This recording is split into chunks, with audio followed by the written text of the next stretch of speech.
Outer Orange. Today, we are going over the set 5 of Shadowverse Evolve because it is quite an amazing set. It is the Omen set, got a lot of goodies to talk about, and basically it's gonna be kind of like a what to buy set review type of thing. Go ahead and get started. All right, welcome to the set 5 Omens set. I am using the TCG player for this to kind of go over them, but you can also see these cards on deck log as well if it makes it easier for you. I'm using this because it has everything here kind of all in one spot. We're gonna go craft by craft to kind of just go over things. I'm gonna start off with neutral today, just as they're kind of insane in the set. They definitely give a lot of access to a lot of cards. I'm gonna highlight the kind of the main ones you should probably focus on, as neutrals is probably the ones you want to buy into the most, and then you kind of want to add whatever cards you need for the craft. So starting off, Fina is by far the go-to card this set. This card is just absolutely insane. It's really good for this current meta, and you'll definitely be picking this up. Once you play her, you can look at top 5 cards and grab a 1 play point card follower and add to your hand, or you can choose to on play select a follower with 1 play point on the field and destroy it. Both of these things are very important because one, you get access to search. You can search for cards like Andromeda in Havencraft, which is huge. You can also, in other decks like Sword, search for their 1-drops, which are also very impactful. So let's do that. Forest also has a lot of 1-drops that you may be wanting access to, so this card's insane. But the second effect is also really good, as you get to destroy 1 point followers. So if there are certain rush cards, especially cards like Sword that like to run, you can just play this card and kill those cards without having to worry too much. And also it means you don't have to directly commit your board into them. You can just kind of kill them and just move on with your day. Highly recommend picking it up, especially if you're playing decks like Havencraft, Sword. I'm trying to think of where else it can kind of fit in. It's, you know, it's a neutral, it can kind of go anywhere. I can guarantee you Haven is definitely a very popular pick for that card in particular, but it's also just good generically to run it, especially if you're really afraid of the Sword matchup.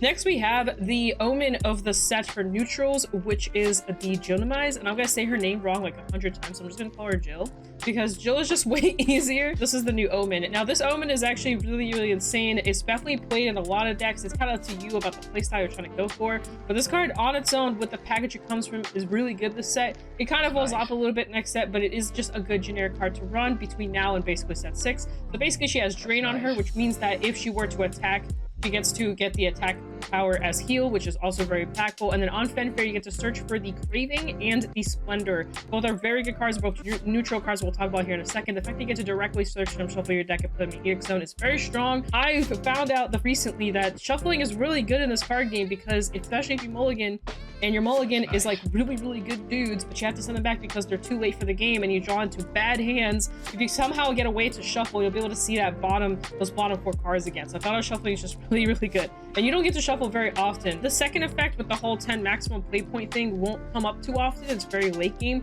but you get to draw 3 cards if you do. And also, whenever you play a neutral card, you can do 1 damage to each enemy leader. This is very impactful if you kind of play it in a certain play style. If you're whipping out the neutrals off of the EX zone, you will be able to damage, which is also very important. Keep in mind, this card also has supporting cards aside from the 2 she searches, so she also has other cards to kind of help her engine. We're gonna talk about that here in a second. So if you do decide to go the Jill route, you can also do not forget the cards that she's searching out. So you want to pick up Craving. Craving basically says if you have the Jill on the board, you get to play this for free. And then he has a couple abilities. You can select another follower in the field and give it Rush, so you can ideally select the Jill. You can also, on Evolve, basically give something more damage. So you can select another follower in the field, deal it 3 damage, and give it 3 attack, so it'll be even stronger on that point. And then also, like I said, you can always pick the Jill. If you already do all your setup, you can basically pick the Jill and then just go wild with her. Now keep in mind, she will go down to 2, so be careful what you're trying to attack. Be careful of obvious spells and all that kind of stuff. Now there is another card that you get, which is the Splendor. Splendor also plays for free if the Jill is on the board. So keep in mind, you should probably play those cards first before you choose to do anything with the Jill. You can select an enemy follower in the field, deal 4 damage, and your leader gets 1 health back, which is also very important because it's healing. And also Jill has Drain, which means you're healing again. And you can kind of see where this is going. This is kind of one of those engines where it just kind of fuels itself and it will actually stall the game a little bit. Keep in mind, this is also a quick spell, so you don't have to instantly play it. You can kind of hold off on it a little bit, but definitely a very quick card. So yeah, if you draw into it. You can, some people run the Splendor just in their decks, especially in Runecraft decks, because they can just basically get it regardless because they have cards that search the deck. So there's also that. Deals Array, this card is actually insane. It's a 1-drop, keep in mind, but it just basically says something may fall on the field and deal 2 damage. If you have Jill on your board, banish that selected follower. Now, something about Jill, she is a 7-cost mana play for her full thing, but you are getting basically 2 cards out for free.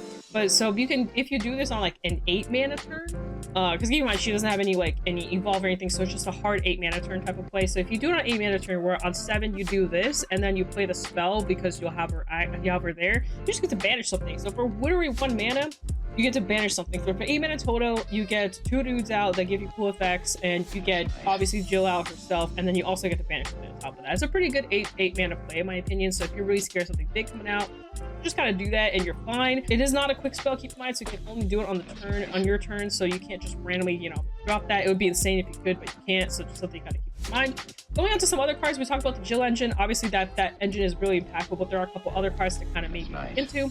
I want to start off with the Cat Cannoneer. Now Cat Cannoneer is kind of similar to Goblin Princess and what it does. Basically, it's a 3/3, you get to evolve it and you bring out the evolve form. This gets you a ancient artifact, and if you're like, what the heck is an ancient artifact? Don't you worry, I got you. Is this, and basically it's just a very simple, has rush, it's a 3/1.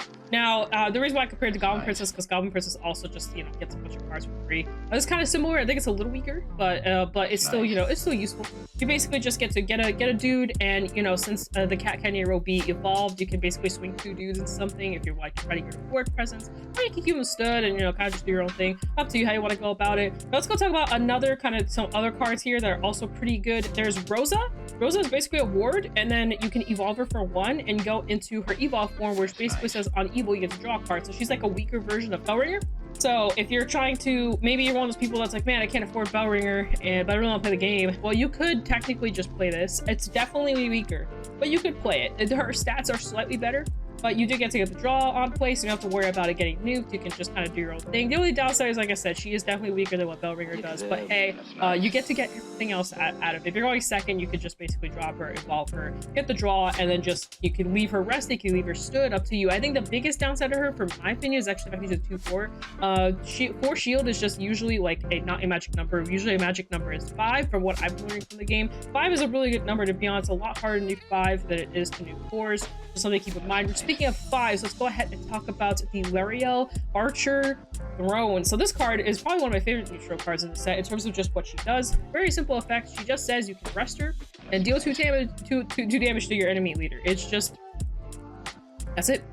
And then it also says while she's on the field, your leader doesn't take any ability damage, which, if you're wondering what ability damage is, it's mainly cards like Tin Soldier, burning cards, anything like that. They just don't take damage until they remove this card. They have to remove it, and there are plenty of ways to do it, by the way, but they have to remove it in order to do with that. They can also ignore it if they want, but if there's a lot of heavy ability damage focused decks or meta or stuff like that, she's gonna be a pretty useful card throughout the times. I'm not saying she's perfect. She's definitely not, but she is a 2/5 kind of, you gotta work a little bit to get her off the board, stuff like that. So it's just a really cool card. Another card I really want to discuss is Jerry. It's like what people call him, Jerry, because his name is so ridiculous, and that is this guy right here. Jerry is so cool.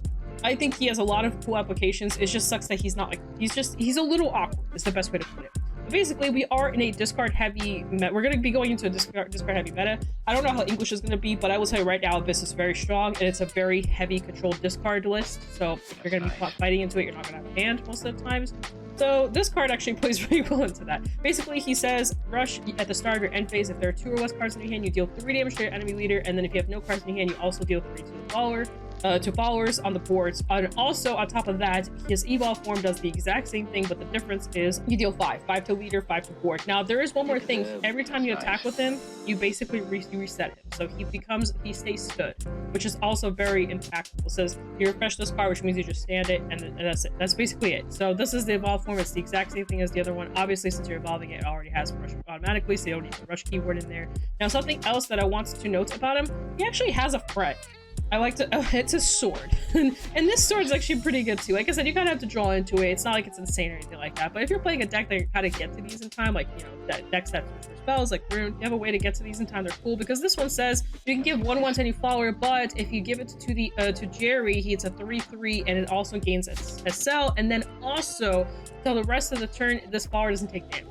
I think that's really strong because you can swing into something big and he just won't take damage, and then he'll also reset himself, which is just really cool in my opinion. It is like a 6 mana play, and like I said, actually maybe even 7 if you have to evolve him on top of that. But if you're playing a deck that's very oriented on basically rushing down, like you just want to play your hand as much as possible. He is not a bad dude to play. Now the downside of him is if your opponent has the out to it, your opponent has the out to it.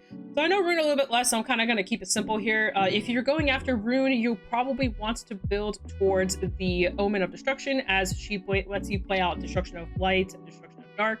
Very, very cool burn deck. You basically heal 2 while burning your opponent. This is probably the #1 deck where you want to actually utilize the Jill package, because it's really good in there. Runecraft obviously has access to searching for spells, so you can also search for spells, and then she will search for cards. And then this card right here in front of us will also search for amulets. The amulets are very impactful, as they'll just keep doing your opponent damage every single turn and also healing you. On top of, as we talked about earlier, the Jill also heals you, so you'll just be able to play into this kind of like annoying engine of like healing 2 and dealing 2 every turn. Now there are downsides to this. They're amulets, so they can get nuked by things like Bahamut, but it's harder to nuke amulets than just to nuke followers. So you can just keep having access to that. There is also mages in this set. From what I'm understanding, the mage cards aren't as good, but if I don't know if there's future mage cards coming. If there are and you're interested in building a mage, don't forget about the Omen of Truth and all his cards that you may be looking into. I am not very familiar with what they all do, but you could just look up any card that has truth in it and kind of read them and see like what might fit you, because I definitely can't tell you. And there are actually no lists for what I've seen so far. There's like no lists on this deck. It's just very underground, but there are some lists on the other package. When I was looking through these with my boyfriend, he's a big craft player, he liked this variant the most. This does run the Jill package along with the Omen of Destruction, and then you also obviously have the Merwins, the Uma cards, the Europas, all the usual stuff, like whatever makes the deck work with all the good cards and surefires, all that kind of fun stuff. So if you're interested in this kind of build, you can try it out. I think from what I've seen so far, it's really cool. It's definitely a little bit of a slower deck, but it's very good. The late game gets stronger and stronger. You just definitely have to be careful that those Bahamuts and anything that nukes amulets, like executions and stuff like that. So we're gonna go over to a craft I am a lot more familiar with, and that will be Abyss Craft. Probably my favorite craft by far. I really like Haven as well, but I think in terms of playstyle, this is definitely my sauce. This set, there's 3 different ways you could build Abyss from my understanding, at least in terms of like the decks you want to focus on. There is Discard, there's Mill, and then there's Segue. Personally, I think in this set, Discard is the strongest. The other 2 are pretty good too, but I definitely think Discard is the route to go, which would be the Omen of Silence. You're basically going down that path. Sanguine is pretty okay. It does have an Omen. It's called the Omen of Lust. I do think it's a little weaker, especially with a lot of decks being able to burn you down. You really don't want to ping yourself too much damage and then just be in lethal range all the time. It's a little hard to get yourself back up depending on how you play. You can play Soul Dealer and stuff like that to kind of help yourself, but it's just a little bit more tricky. It requires a little more high roll, and I just don't think it's as consistent. So personally, that's my opinion. People could try, and that's perfectly fine. I do think the deck has its strengths. I just think if you're going to truly play Abyss this set, I truly believe the Omen of Silence is just the way to go, especially since it is just so aggressive. There's so much hand ripping. You also have board control, just does a lot. So basically, if you're looking into building the discard control type of variant, you definitely want to go after the Omen of Silence, which is this guy right here. He's really good. He lets you basically destroy cards. He also makes it so that your opponent has to play, if they were to play a spell, it has to cost 1 more. So 1-drop spells become 2-drop spells, and so on and so forth. Also, his evolve is just really freaking good. It forces your opponent to randomly discard a card, which is very impactful. And then he also has the spell effect on him as well. That's just a really powerful combination. But also him, you combine it with the Apostle of Silence, who's also really good. It says you select any follower in the field, deal 3, and if your opponent has 3 or less cards, you just destroy it completely. And at the start of the end phase, select an enemy a leader, and if they have 3 or less cards, you deal 3. So basically, as long as you keep discarding, or as long as they keep playing cards, if they keep playing the interval where they just have low amounts of cards, they're going to keep getting punished for it, and then you're just going to do that over and over again. It's very annoying, by the way. So if you want, you got to pick up the Apostle of Silence, and then the Omen of Silence. You're going down that route. There's also Thundering Roar, which is really strong. Basically, at 10, you could choose both effects, but less than 10, you get to choose less if you're depending on your cemetery. You choose one. Either let your opponent discard a random card. Still good, by the way. 2 mana. Come on, that would cost 2 mana to do that now. That's really good for 2 mana. You either nuke something or you let your opponent discard. If you're at a higher cost, you play this late game, guess what? You get to do both, which is also just really disgusting. There's the Servant of Silence. I don't like this card, but if you're trying to go a little bit more budget, say you can't afford Olivia or something, this isn't terrible. It basically says whenever your opponent were to discard a card, you deal them 2 damage and then you build 2, which is not bad. The card itself is decent. It's just deck space is kind of a problem. And then after that, you can also run the Silent Purge, which you selects the fall on the field, destroys it, and its controller discards a random card. So again, a 4 mana play where you just get to say, okay, discard something once more. Keep in mind, we also have other cards that discard as well. We have Executioner, we have the Executioner, we have Olivia, we have Dark Owls, Azazel. Also a really good card. So we definitely have a lot of cards to work with on top of this engine just to really push for the whole discard kind of concept. It makes it easier now to play because now we have lower drops that can do this, because before it was kind of like one of those things where you either drew the Executioner or you just kind of didn't do much. But now you can rely on some early drop cards that will let you get there a little bit faster, mainly the Omen, who's a 3-play, and then obviously we have the Apostle, who is also, I believe, a 4 drop guy. He's 4. He's a 4 drop. So it gives us more options before we go into some crazier stuff. So it's really good. There's also the Apostle of Lust. So just look into all the Lust cards. Basically, you're going to deal yourself damage to do some cool stuff. And like I said, not a huge fan of it, but you can also try it out. There is, I believe, a couple deck lists here for the Sanguine side of things, so you can kind of look into a couple stuff here. Still running the Dominion, still focusing on the 1-drops because you still want to give yourself damage, and for the more damage you give yourself, the more you can do. I believe this guy right here heals you. I believe that's really all I have to say for this particular set. I will say something about Abysscraft in general. If you plan to play Abysscraft from here until probably like a couple sets from now, you should really pick up the vampire stuff. If you see anything with vampires, you should probably pick it up. It's gonna be a really strong set, a really strong deck around set 10, set 9 area. And yeah, all those cards are probably going to go up and gonna be really hard to find. So you should pick up Vampire. That's just a personal Abyss tip from me to you. Just like, you know, if you're playing Abyss and you plan on playing Abyss, you should definitely pick up the Vampire cards now while they're cheap. Forestcraft honestly is probably the easiest to build for if you're trying to, like, you know, win the store shops or whatever. And you honestly could keep the exact same elephant list that you've had and not change it at all. You could update it. You could run the Flower Doll, which basically is like the puppet engine you can run. You can also run Sparina, which lets you search for 1-drops. She's okay. She does become lower cost the later the game goes, because she's on combo. She becomes like, I think, like a 2-drop, which is really good. But she lets you find cards, so it's kind of okay. We got some fairy pixie stuff here, and then there's also the Hunter set. Now the Hunter stuff is kind of weak. This is the Omen of the Unkilling. I will say the Hunter just isn't as good as like the other stuff, but he is getting more stuff in set 6. So if you really want to play the Hunter stuff, you can pick it up now and then wait for set 6 to actually build a Hunter deck. But I will say, if you've been playing Elephant, you should probably stay to Elephant unless you're just really bored and you just want to play like a side deck or something. Sure, have at it. You can add the puppet cards, like I said. There is the Automation Soldier as well. There are things to do. Card I really want to talk about is this 1-drop spell right here. It is the Mark of the 6.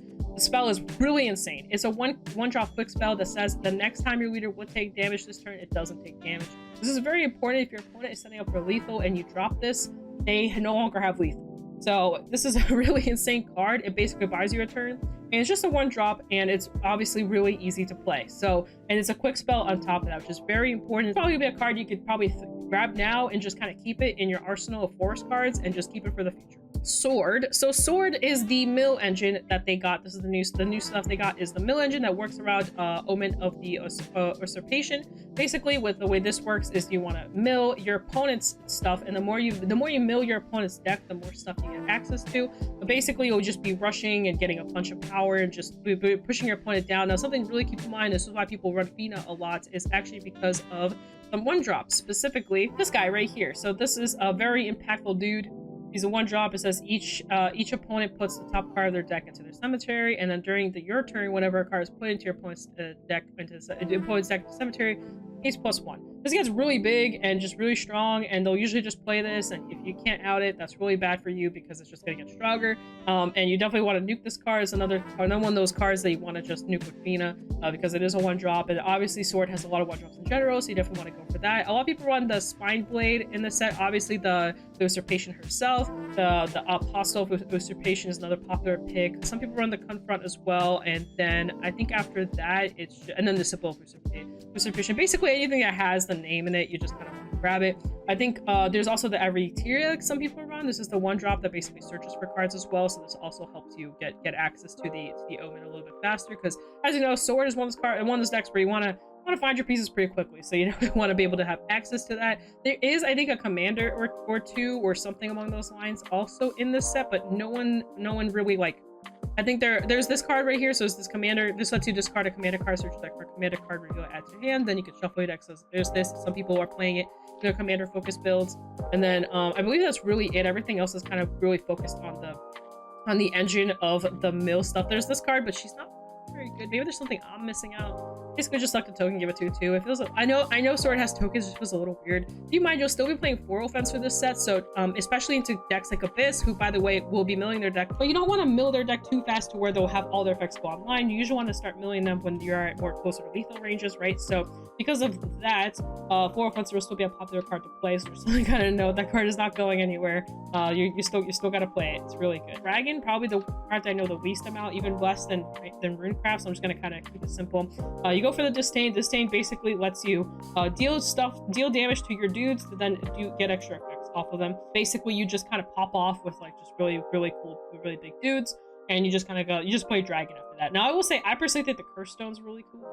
I don't know, I just think it's a really freaking cool card. Let me find you the evolve so you understand why I think it's cool. But basically this card says it has ward, it non-evolves to select them may fall on the field for the rest of this turn, and during each opponent's next turn it loses all its abilities and can't attack enemies. So basically you can just tell something that, hey, you're just useless. And I just think that's just such a funny thing that you can do. I think that's a really cool aspect. Otherwise, you just want to go for the Disdain cards and just build towards the Disdain engine. Like I said, I'm not too familiar with it. You can also just not do anything and just play Overflow. Overflow is still very impactful. That's basically Ramp Dragon. You can still just keep your exact deck and just play that. I think that's all I can really say about Dragon. I don't really know too well. You can leave in the comments below if you have any specific things that you think would be cool to talk about.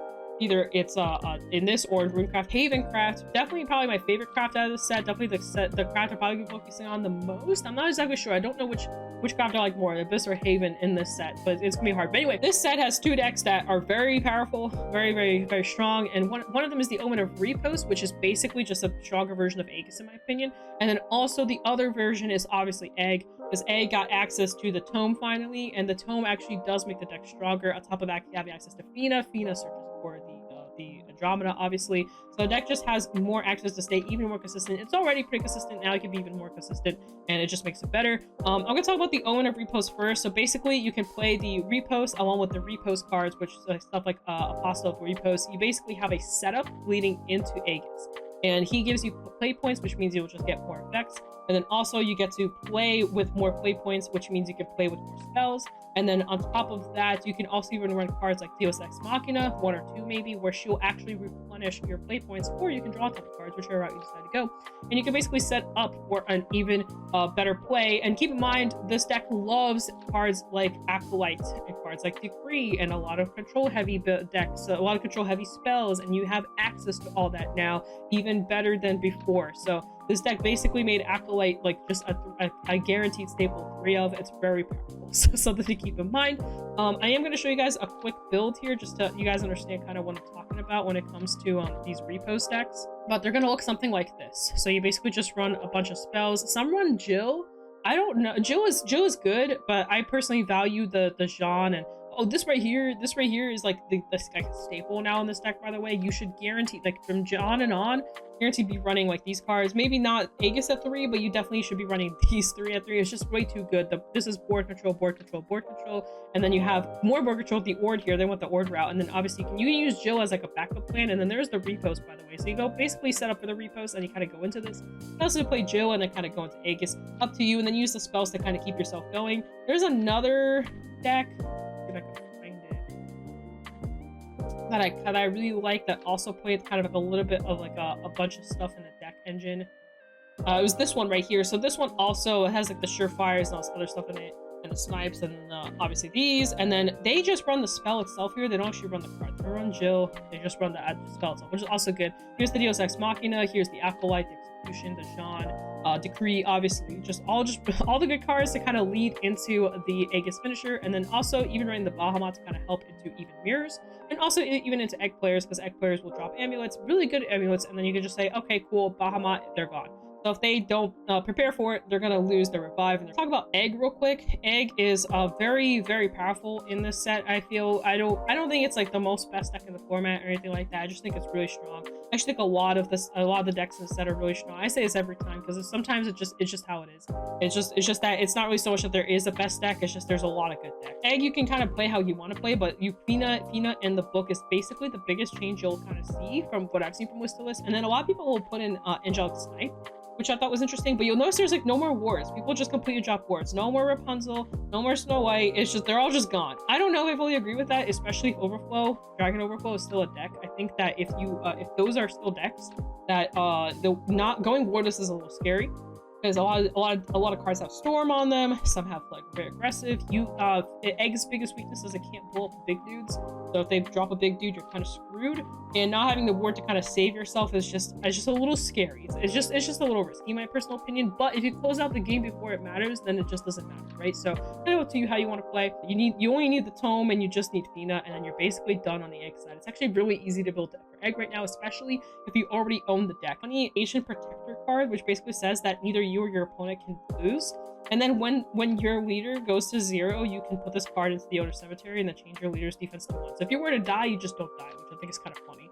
But I don't know if it's good or not. It's just like a funny thing you can do. I think we covered everything we need to cover. So that's basically that's a big walkthrough of all the crafts and things you should be kind of keeping your eye on, things you should be going after. You can also use Dexander's blog here to kind of see what's going on. There's a bunch of lists in here, obviously a lot to look through, kind of give yourself an idea of what you want to build towards, especially if you want to build a new craft. That's it for this video. VidCards.shop, he does have Shadowverse Evolve. Code Orange if you need any of your goodies for future sets, for current set, if you need sleeves, boxes, whatever. He's doing some pretty good deals right now, so you can check all of that out. Other than that, guys, I'm gonna peace out. Enjoy set 5. It's a very awesome set. I think it's gonna be very fun to play. Can't wait to play with everyone. So other than that, guys, peace out. That's Vidania. See you guys in a future video. Bye.